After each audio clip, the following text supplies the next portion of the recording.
Hello, guys.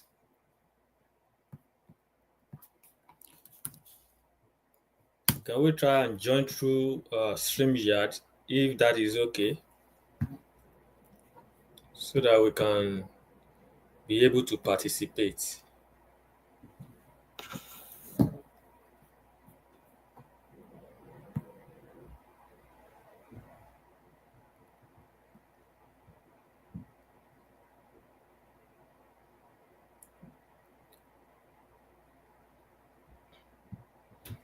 Is anyone able to join?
Can you hear me now?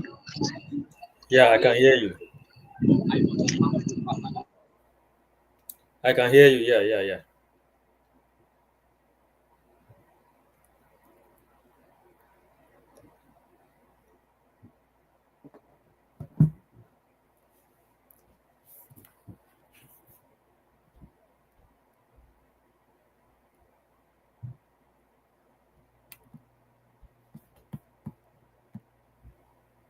Is there any other person joining us?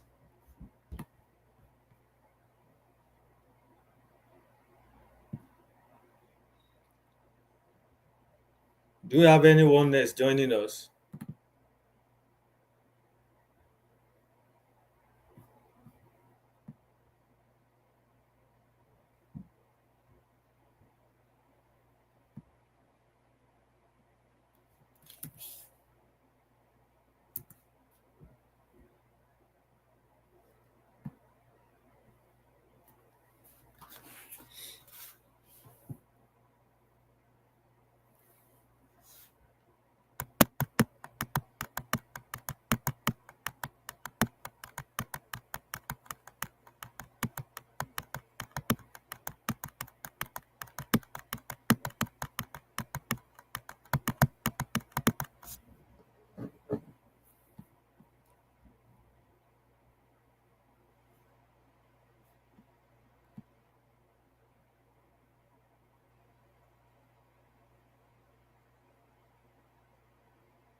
Prof, why you dey laugh me now?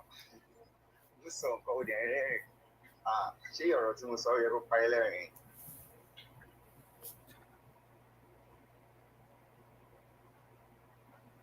Prof, why you dey laugh me now? This song kọ́ ó dẹ̀ rẹ́rìn. Ṣé ọ̀rọ̀ tí mo sọ yẹ kó parí lẹ́rìn?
Okay, okay.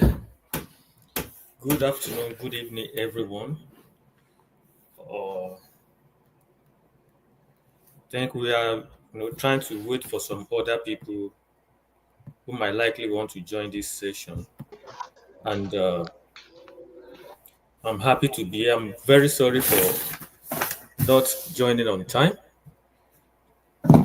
Sorry for that. And this morning or this afternoon, wherever you may be joining from, we want to talk about a very important topic that is very crucial for as many as those of us who are actually looking forward to adding values to ourselves. Some of us who are actually looking forward to uh, getting something out of nothing. Some of us who are actually looking forward to getting something better. Apart from what we have been getting from time immemorial, we believe that if there is always a way of doing something better, and that is what we want to talk about today in this broadcast. However, we are going to focus our attention majorly on salary negotiation. Salary negotiation. How do we negotiate salary? So many people believe that uh, the recruiter is doing them a favor when they offer them a job. Many people believe that the recruiter is trying to do something worthwhile for them when they give them a job. They don't believe that whatever you do, uh, the recruiter is not doing you any favor. In fact, you are the one doing the recruiter a favor by trying as much as possible to offer your service. And it is your service that they are going to pay for. Let me give you a kind of scenario. Whatever we know today, we have the opportunity to know it just because we want to add values to yourself, to ourselves. And the most important thing about life is for us to be able to solve human problem, for us to be able to use our skills, our knowledge, our experience to address a particular societal problem. And that is the major reasons why we go to school. When you go to school, you pay school fees, you buy textbooks, you invest a lot in knowledge acquisition. As you acquire knowledge, you also try as much as possible to acquire skills. And these knowledge and skills, they are valuable. They are valuable. They are what recruiters pay for. They are what your hiring managers or whoever it is, that those are what they pay for. And most often than not, I've come to realize the fact that many applicants or many job seekers, they have seen themselves as desperate, as, oh, I want to have this job at all costs. So whatever the recruiters throw at me, I'm willing and ready to accept it. And this is where it becomes a big problem. And at the end of the day, we end up shooting ourselves at the leg. However, it is also very important that we understand that if you undervalue yourself, you might end up not even getting that job. I have heard of a scenario where someone attend an interview, and during the interview, this guy was told to tell us how much you want us to pay. And the guy at the end of the day, the interviewee at the end of the day said, "Oh, pay me 270,000 naira." That was what the guy responded. At the end of the day, the recruiter reached out and said, "Oh, we are sorry. We are looking for somebody who worth more than that. So because your worth is just 270,000 naira, we may not be able to offer you this job." So because the interviewee, the applicant, undervalued himself, they believe he or she doesn't have the quality that they are looking for. They believe he or she does not have the quality or the skills to do the job. That is why he undervalued himself. And that is what is very, very important for us as applicants. We must be able to know what we want. For this particular job, the recruiter is willing to pay as high as 400,000 naira. And this person is saying, oh, if you can pay me 270,000 naira, I'll be fine.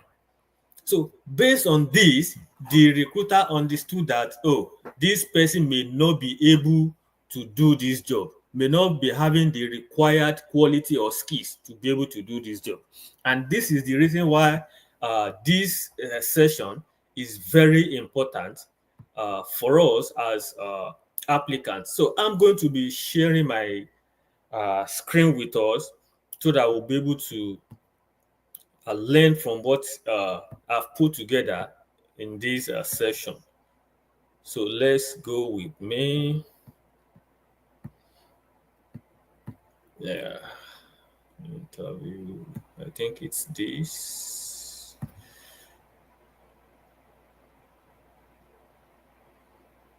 I think. Yeah, it's loading, so just give it some time to load.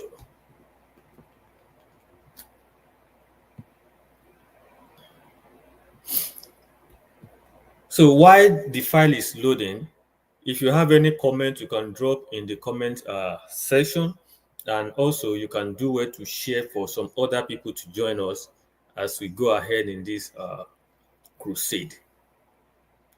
So add to stage, yeah. So now the title of the slide is the interview edge, negotiation strategies that work.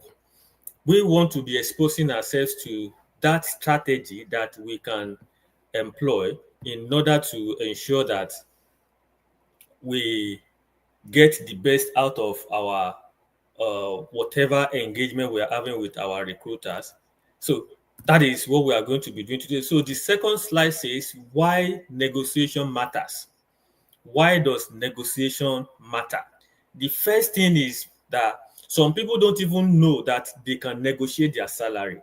Some people don't know that, oh, if a particular job is, there are so many jobs when you go to the internet, you get this job opportunity, and there are some jobs will tell you, okay, this is the base salary. This is how much we are able to pay for this particular job.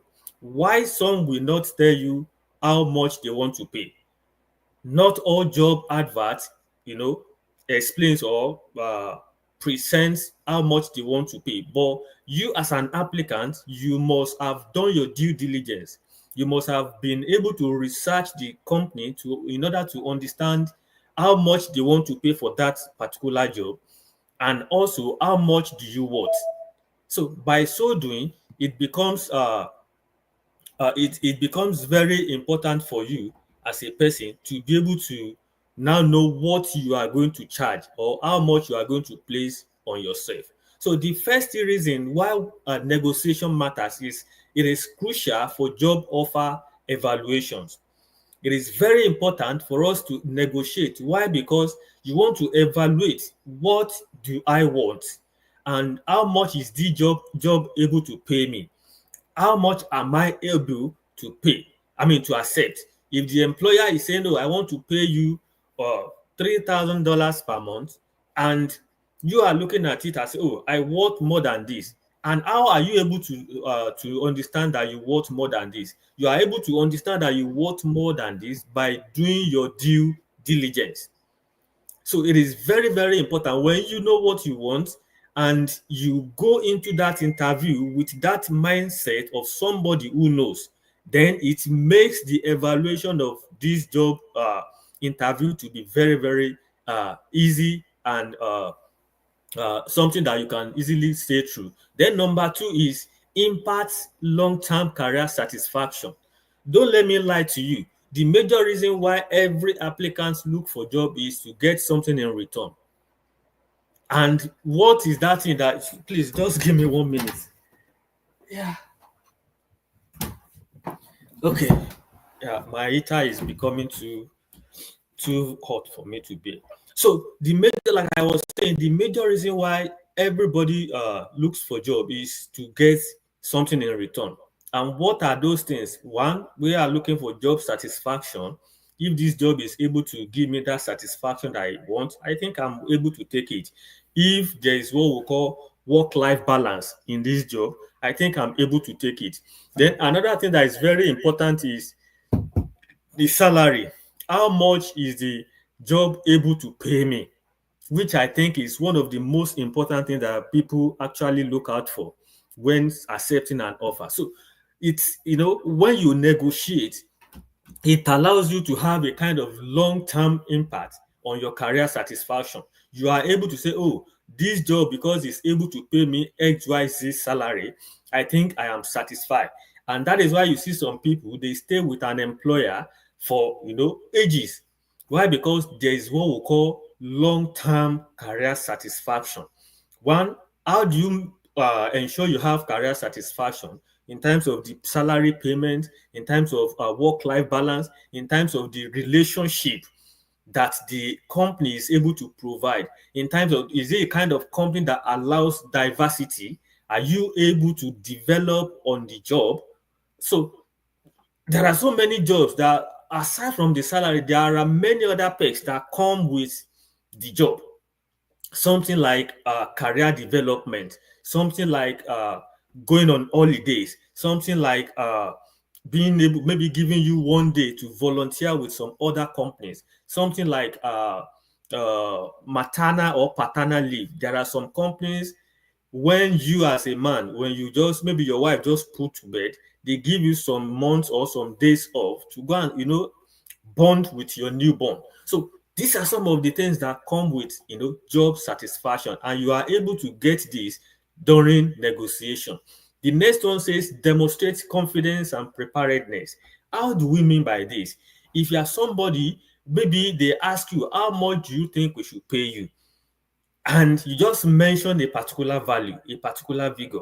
If this figure does not correspond with what the employer is willing to pay, it means you are not prepared for this job. That is the first thing. If, for instance, the recruiter is able to pay $3,000 per month for a particular job, and they ask you, how much do you think we can pay you, and you are asking for 1,800 or 2,000, they know that you are not prepared. Because if you were prepared, you should have done your due diligence. You should have researched the company. You should have, researched how much recruiters pay for that particular kind of job. So it means you are ready for that job. It means you are prepared. Then aside from that, it, demonstrates your level of confidence that, oh, you believe in yourself. And when you believe in yourself, you are confident about it.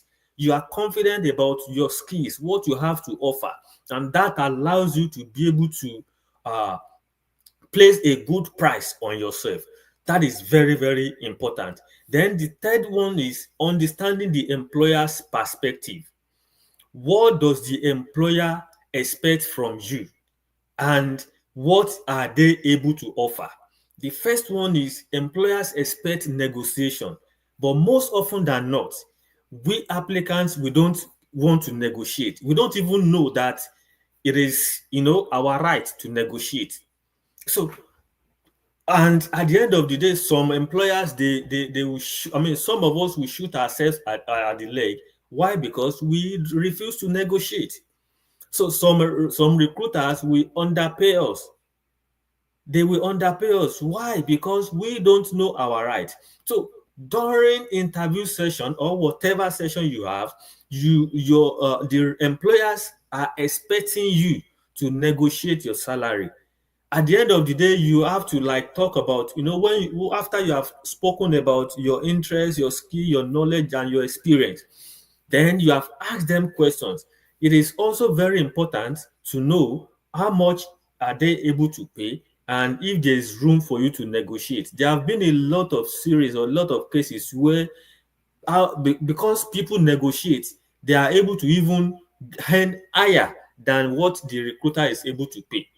And this, they have been able to see during the course of the interview that, oh, this person is very, very, experienced, very ready and confident, about this job. So it allows the recruiter to to be able to say, okay, we are able to invest so amount on you or raise your salary a bit higher. Then they have a range for offers. Now, what do we mean by range? This is also very important, and I want us to understand this. When a recruiter asks you, how much do you want me to pay? How much do you want me to pay you? One, don't just mention a specific figure.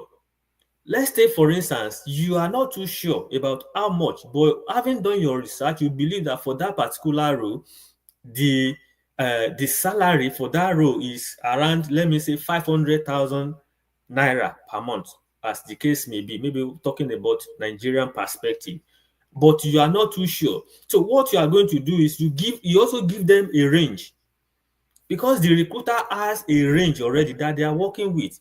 For instance, they may be in between 400 to 600.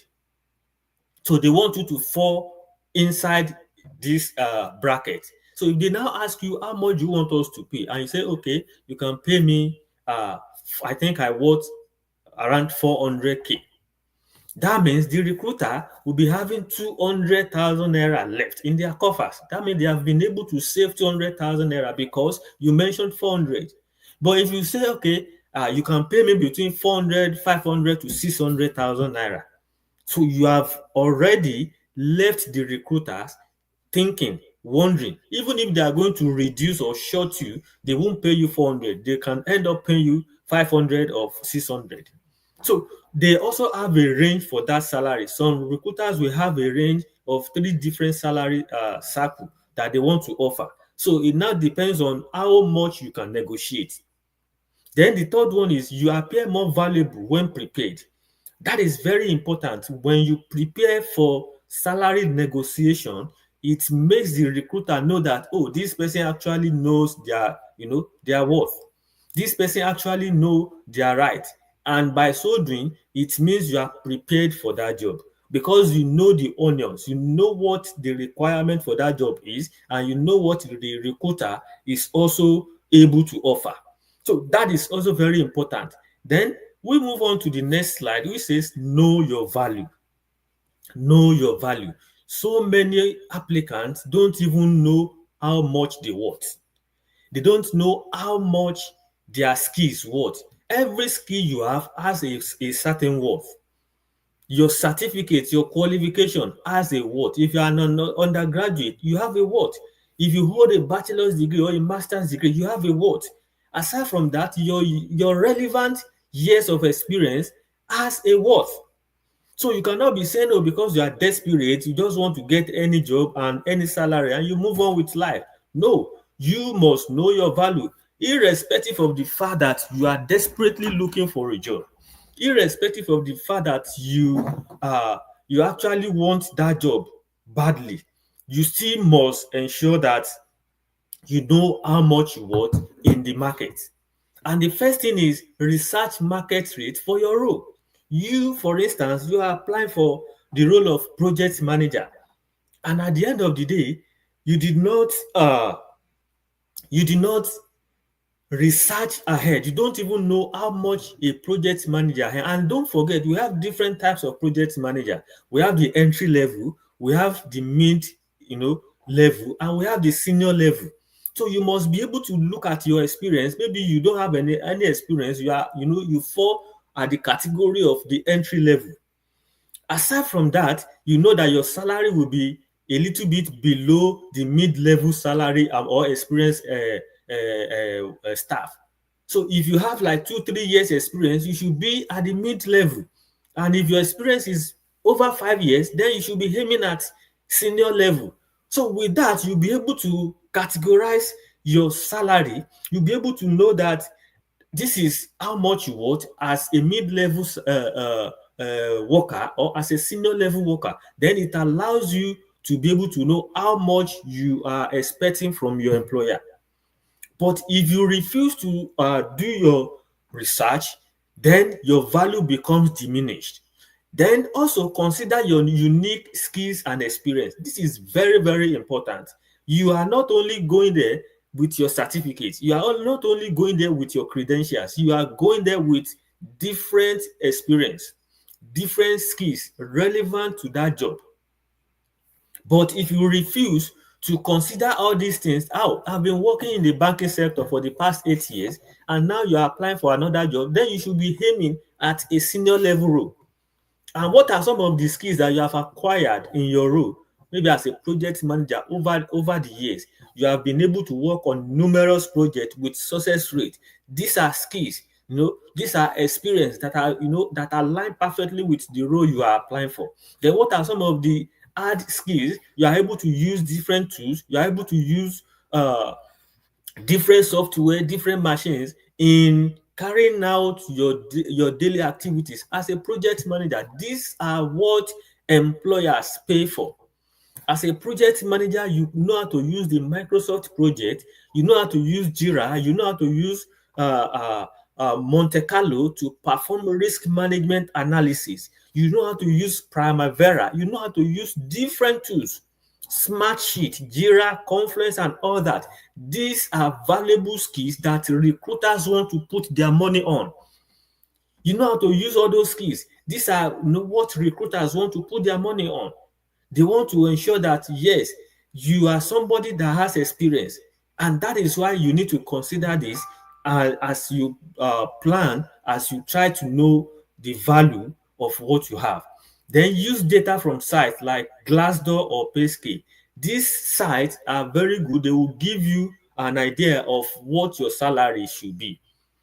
Once you create a profile with Glassdoor, you are able to see, okay, based on your profile, based on your experience, your salary is on this grade, and it allows you to know before you enter or you go in for any interview. So I advise you use any of these platforms for as you do your research before your interview. And the next one is timing your negotiation. Timing your negotiation. This is also very important. When we are talking about timing your negotiation, you don't start negotiating when you have not gotten an offer. You don't, because they will be looking at, oh, that means you are only after money. You are not looking after what you have to offer. So the first thing you have to consider when you want to time your negotiation is you have to wait until an offer is made. Until an offer is made, then once you have the offer in hand, it will be difficult for the recruiters to say, oh no, we are withdrawing our offer. You have at least a step into the organization, and this is very important. Once you have your offer, you can now start thinking about negotiating your salary or whatever. Then also try as much as possible to avoid discussing salary too early. Avoid discussing salary, which is tied to the first point. Avoid discussing salary too early, because it will bring a lot of reaction from the employer. Say, oh, that means the salary is much more important to you than the work you even have to offer. In fact, some people, they work 3 months, 6 months before they start negotiating. So after that, they have seen what you can offer. They have seen your work ethic, and you are able to go into the organization or into the negotiation table, telling them, oh, you have seen my skill, you have been able to assess me, and I believe I need a salary raise. So by that, you'll be able to be able to convince the employer that yes, you need a raise. Then aside from that, be tactful and polite when bringing it up. Don't be a kind of, oh, it is my right.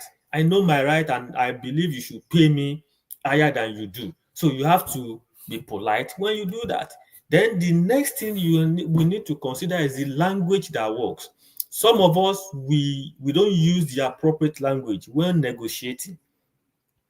We don't use the appropriate. We believe in a self-centered approach language, and this means you are just being selfish without considering the organization, without considering resource availability and many other things. So we need to use the appropriate language during salary negotiation.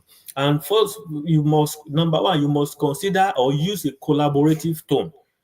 And we can have example like, can we explore? Can we try? Can we look at this? So it's not you saying, oh, I want you to increase my salary. I believe I deserve a better pay. Those are so self-centered, selfish. But when you use collaborative tone, can we? It means it is you and the recruiter. You want them to see the reason why you should be given a salary raise. Then express enthusiasm like, oh, I'm excited about the role. I'm happy to be one of your team members. I'm happy to be, contributing. I'm happy to be considered. These are some of statements that express enthusiasm, your willingness, your happiness about joining their team. Then avoid ultimatums or rigid demands. What do you mean by this? You telling them that, oh, if you refuse to pay me.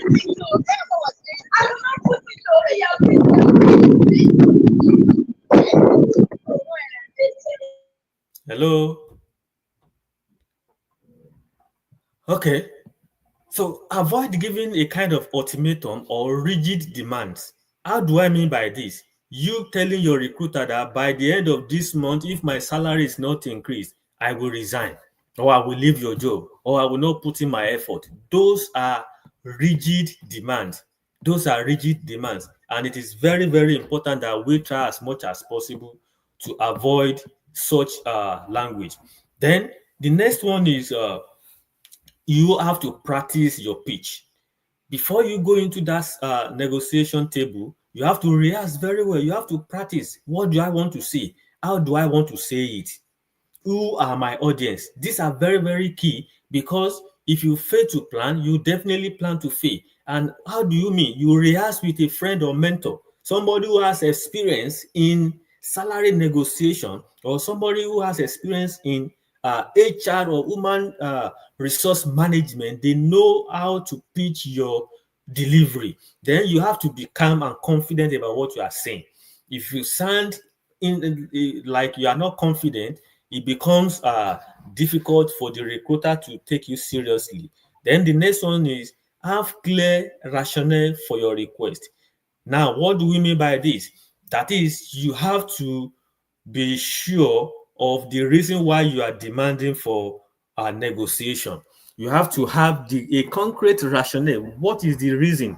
What is the purpose of this meeting? Why are you asking for a salary raise? What is the rationale behind your request? So you have to justify that. It might be maybe okay, you want to make reference, to your experience, your achievements, or maybe you started working and you want the employer to see that, oh, for the past 3 months, I have been able to raise the customer base of the organization from, for instance, from 2,000 to over 3,000, or I've raised the balance sheet of the organization through this and this and this that I did on so and so date, from so $1,000 or whatever to so amount. So these are reasons, these are justifications, and the recruiter will see reasons with you. They will understand the reason or your perspective, the reason why you are trying to bring up a salary raise discussion. So try as much as possible to have that handy. It is very helpful. And I'm going to be talking using this slide. I'm going to be talking about what do we even negotiate? What do we even negotiate? Some people think the only thing we negotiate during the only thing we talk about during salary negotiation and during negotiation is salary. No, it is not only salary that we negotiate. There are many things that we negotiate during this meeting. So what do we negotiate? What to negotiate during salary negotiation meeting? The first thing, which is very common that everybody is aware of, is salary. You want to talk about, the salary you are currently earning and what you think you want to be earning. And like I said in the previous slide, you must ensure that you give a very, very concrete rationale behind that topic, behind the reason why you think you need a raise. So the first thing that we talk about during negotiation is salary. And number two, what other things do we negotiate? Signing bonus. Some companies have what we call signing bonus. Before you start your work, they say, okay, our signing bonus is so amount. So you want to, see if there is the possibility of the recruiter uh, increasing the signing bonus that they have. And that is very important. That is number two. And number three, things that we negotiate is flexible work schedule, either remote or hybrid. We want to negotiate this. The employer might put on their advert that, oh, this particular position is hybrid, that is in office, a combination of in office and remote work. But you want to try as much as possible to see if you can negotiate that this particular position is fully remote. So you can do that, giving them concrete reason why you want, why you are trying to negotiate that. It is very, very important. Then the next one is professional development fund. This is another thing that we negotiate during salary negotiation meeting. What do we mean by professional development fund? So there are some roles that have this fund available. There are some roles that have this fund available. They say, oh, there are a certain amount of money that have been set aside for your professional growth, for your taking additional courses, taking professional exams, certification, and all that. If there are not, you may want to negotiate that the recruiter look into this and set aside some amount of money for your professional growth.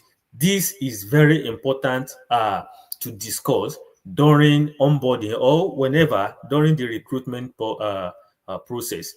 And after this, I'm going to be going to the next slide, which says dealing with pushback. Dealing with pushback. What do I mean by pushback? The next one I'm going to be talking about, like I said, is dealing with pushback.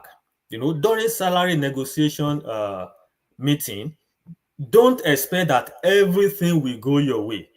Don't expect that, oh, Shebi, it is my right. After all, I've done a lot of, I've achieved a lot since I was employed in this company. Therefore, it is my right. No, it is not your right. Most often, it is not our right. But we need to be ready. What are the plans that we have put in place in order to deal with pushback?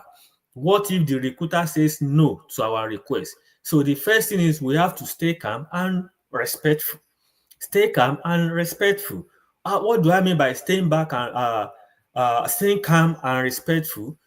For instance, you demand for a salary raise and the recruiter says, oh, I'm sorry, this is not what we are thinking or considering at this time. Or this is not the best time for us to talk about a salary raise. This kind of pushback can bring a kind of dissatisfaction. We might not be happy or comfortable with it, but we have to stay calm and respectful. We have to be mindful of what we say after this utterance. Mind you, that kind of pushback might even be to test our our patience level, might even want to test our ability to receive what we call constructive feedback. How are we able to welcome criticism? It is very important that we stay calm and stay respectful. The second way we can deal with pushback is ask about alternatives. For instance, you have asked for maybe the job is saying, oh, there's fully on site. That is, you have to be coming to the office every day. And now during negotiation, you are asking that, oh, you would appreciate if they can make it a remote job. But the recruiter is saying, no, we are sorry, it is strictly on site. So that is what we want. So you want to ask, okay, is there any kind of alternative that the employer can provide? And how do I mean by alternative? Maybe they can try to consider a kind of hybrid approach where you go to the office 2 or 3 days a week and you do the remaining days virtually. So these are some of the things you want to push, during pushbacks. And the number 3 approach is reaffirm your interest in the position. This is very, very important. While salary negotiation is going on and you are facing a kind of pushback, try as much as possible to ensure that your interest in that position is very, very high.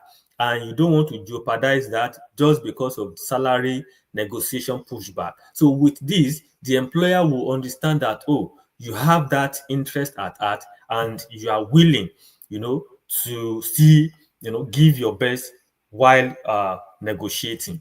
So this is very important. And now I'm going to be giving us a final tips.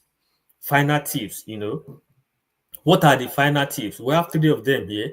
Be ready to walk away if necessary. Be ready to walk away if necessary. For instance, you have done your possible best to see if this to let the recruiter know what you want, based on the fact that you've done your homework, based on the fact that you have done your research, you know what you qualify for, you know what you want, but the recruiter is telling you no on the affirmative. Therefore, if you think this does not align with your with your value, please be ready to walk away if you think you want to. It is not a problem for you to walk away. Then number 2, get the final agreement in writing. For instance, you've gotten your offer and the offer says, oh, you are entitled to 20 days holiday, but you've been able to negotiate for 30 days. Therefore, you need a new offer letter that will say that you are eligible for 30-day holiday, or your salary originally maybe is $1,000 per month, and now you've been able to negotiate for a higher, like 2,000 per month. Try as much as possible to ensure that this is documented and you have your own copy.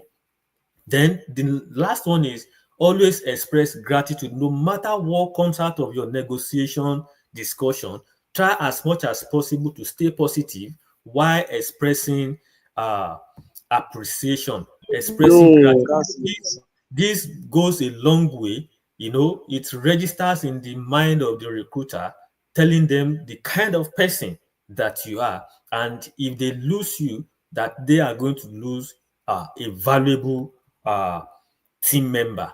So thank you. This is my final tip, and this is where I'm going to be drawing the curtain. I want to encourage you to subscribe to my channel, and if you think you have any negotiation experience that you have had in the past, please drop in the comment section. Let's discuss together. Nobody's an island of knowledge. Your experience, my experience, when put together, it becomes something worthwhile for people to learn and add values to their lives. Thank you for listening. Thank you for watching. Let's get down to questions and answers.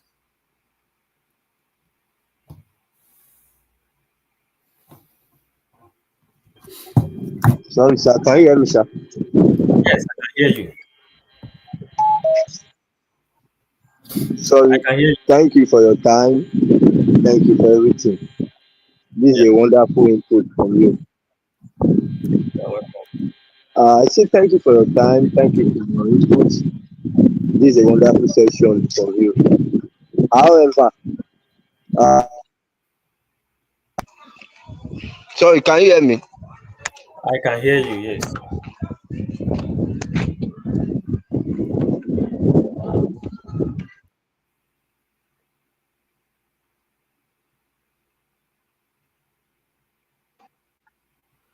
Okay, my question is this: with all this explanation that you have made, and with all what you have enlightened us to know about, why is it that some applicants, despite the fact of their qualification, despite the fact of certificate, despite the fact of their experiences that most applicants have acquired, but however they find it difficult to defend those experiences, they find it difficult to defend their qualification, their experiences when it comes to negotiation during the interview process?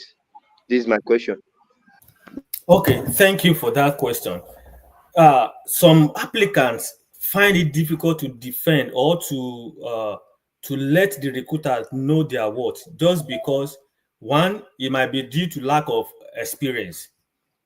Due to lack of experience, some people, they come into a job interview with no experience. Somebody who is just coming from the university, like a fresh graduate, lack any kind of experience when it comes to job application. This is his or her first job, and at the end of the day, this person is like desperately looking for something to do, just to while away time. So whatever the recruiter throws at them, they are always willing to accept it, hook, line, and sinker. That is one. Number two, somebody who has been out of job, maybe the person was working before and eventually that person loses their job. So this person has been home for like 3-4 years looking for job. Eventually, this golden opportunity comes. So they wouldn't want to lose that opportunity, because these people, they are desperately looking for something to just earn a living, and they won't want to do do otherwise, because they don't want to jeopardize their chances of getting that job. Therefore, they want to stay calm. They believe they don't want to be arrogant. And many applicants, let me correct this, many applicants believe when you are asking questions during an interview, you are being arrogant. When you are, negotiating, they believe you are being arrogant. No, it's a no. When you ask questions, it means it tells the recruiter that you are confident. It tells the recruiter that you know what you want. But some of us, we underplay our values. That is number three. Many people don't know the value of what they carry. Many people have different qualifications, different experience, but they have not even sat down in one day to assess their value, to assess their qualification. I told us earlier during this presentation that it is not only your certificate that recruiters pay for. They pay for your years of experience. In as much as you have that experience, they have to pay for it. They not only pay for your experience, they are paying for your skills. If you have skills that perfectly align with the job requirement, you must be ready to stand up and defend it. But you have to be respectful. You have to be, calm. You have to be sure that you are not only claiming your right, but you are trying to like politely ask for what you think you qualify for. This is very important. So due to lack of experience, due to maybe the fact that many people have been out of job for so many times, and another thing is so many people don't know their worth. They don't do their due diligence. So many people go to that's another fact, is many people go into an interview without any preparation, without researching the background of the company they are going into, without getting to know who is even the hiring manager, without getting to know that, okay, for this job I'm interviewing for, what am I qualified to earn? What is my what salary range am I qualified to earn? These are some of the prerequisite questions that we have to ask, that we have to inquire, research before we go into any kind of negotiation or interview, because we don't know. We don't know what question might come up. So being ready, being prepared, adequate research will prepare us to answer or ask relevant questions during the interview process. And for me, I believe these are some of the reasons why it is difficult for people to be able to defend whatever uh, qualification they carry, whatever qualification they have, and it is not their fault. It is because of the environment. The environment also plays a very dominant role in this. The environment you are, the kind of people you move with. Are you within the circle of people that can give you quality orientation? Are you in the circle of people that can give you advice based on what we have been talking about? So by this, sometimes I think sometimes around 2008, 2009, I stumbled on a book that talks about, I've forgotten the title of the book. This book talks about a lot about attending interview, answering interview questions, and all that. So it gave me a lot of insight when I'm, preparing for interview, when I'm writing my resume or my CV, my cover letter. it gives me a lot of insight how to answer interview questions. And it was reading that book made me to know that when you are being asked, how much should we pay you? Don't say, pay me 200,000. Don't give a particular specific figure. Give them a range of figures. If you don't know, maybe you are not sure, you can say, okay, you can pay me from 200 to 300 or 200 to 350,000 naira. By that, you have given the recruiter some job to do. They now have no choice than to say, okay, they cannot disqualify you based on salary because you were not specific. So we need to learn. And like the Bible says that knowledge is profitable to direct. So if you seek knowledge, and it also says that my people perish for lack of knowledge. So if you ask, if you seek, you will find. If you seek for knowledge, you will definitely know and you will be prepared. So many people are not prepared. Many people are afraid. Many people are not confident. Many people don't know their value. They don't know their worth. Many people don't know the worth of their skills in monetary terms.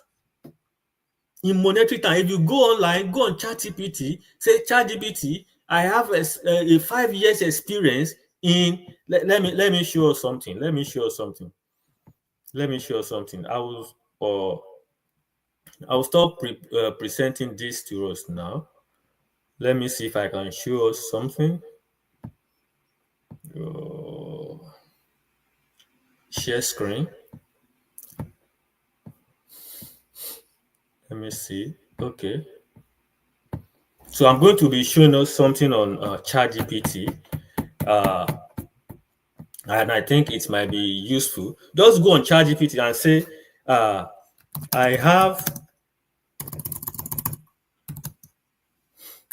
have 5 years experience as a project manager, and I am applying to GT Bank for the position of a PM. What is my... Okay, we can even go further by describing, okay, I am a confident user of Microsoft Project, Primavera, Monte Carlo, Jira, Smartsheet, MS Team,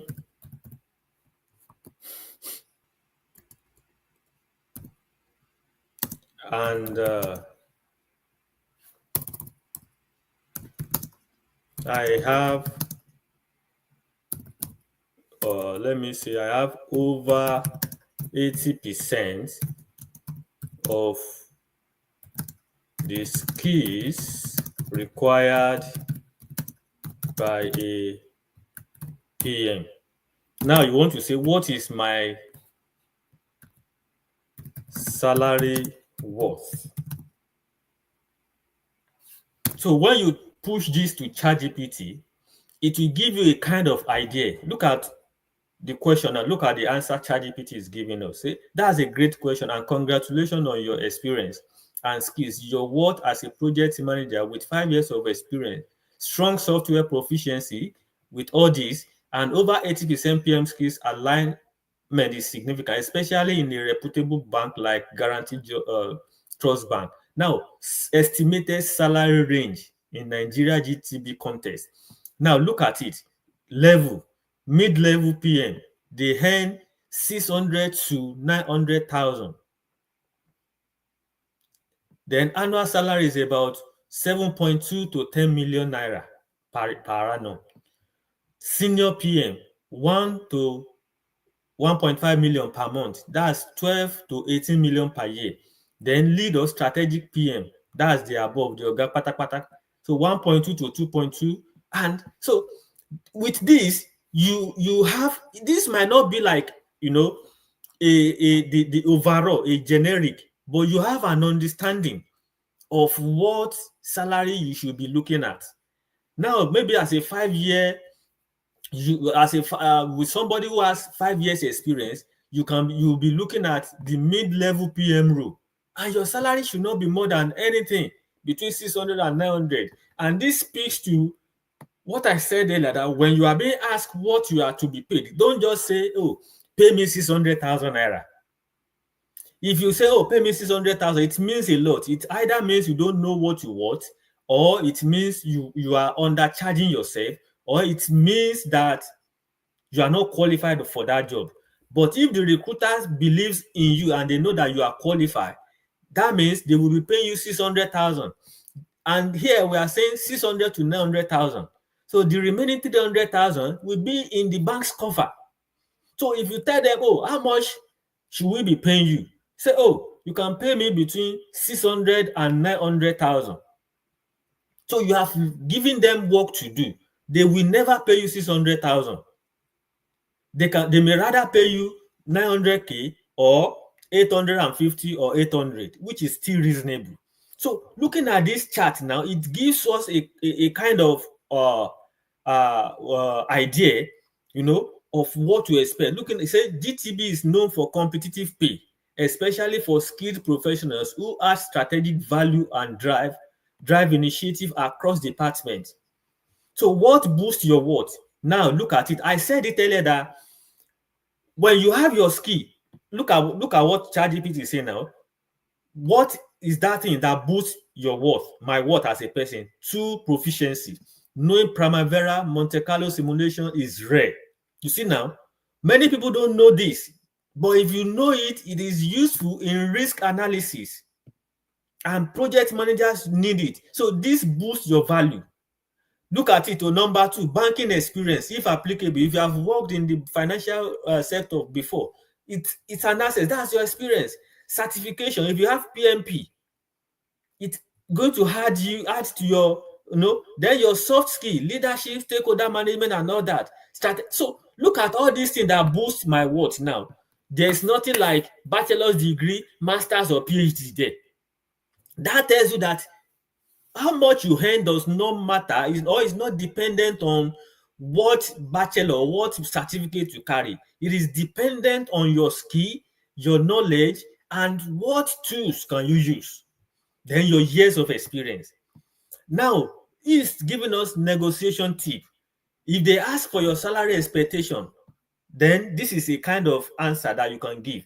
Based on my 5 years of PM experience, proven use of advanced tools like Primavera and Smartsheet, and alignment with over 80% of roles, key requirement, I'm targeting a compensation package in the range of 10 to 15 million annually.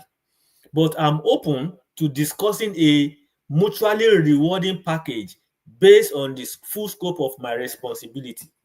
So now he's saying from 10 million to 15 million. Let's see what range is that.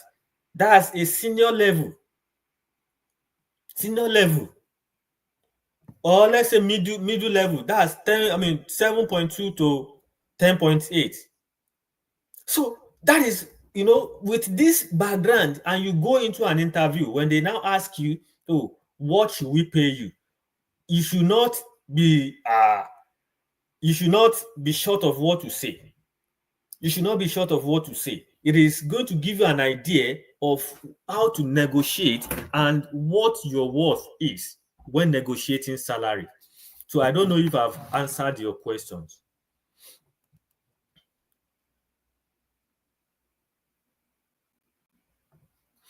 I don't know if I've answered your question.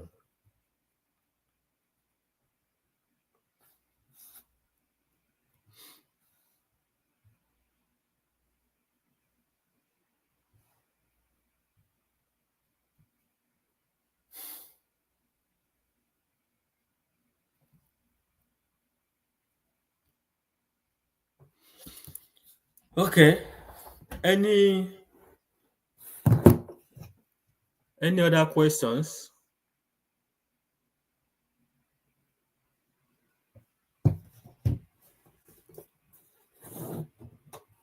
Any other questions?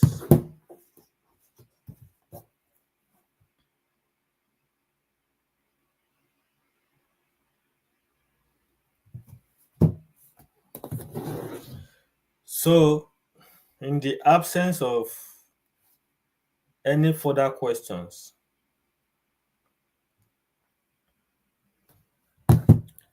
this is where we will call it a day. And I want to urge you to share and comment. Thank you. Hello.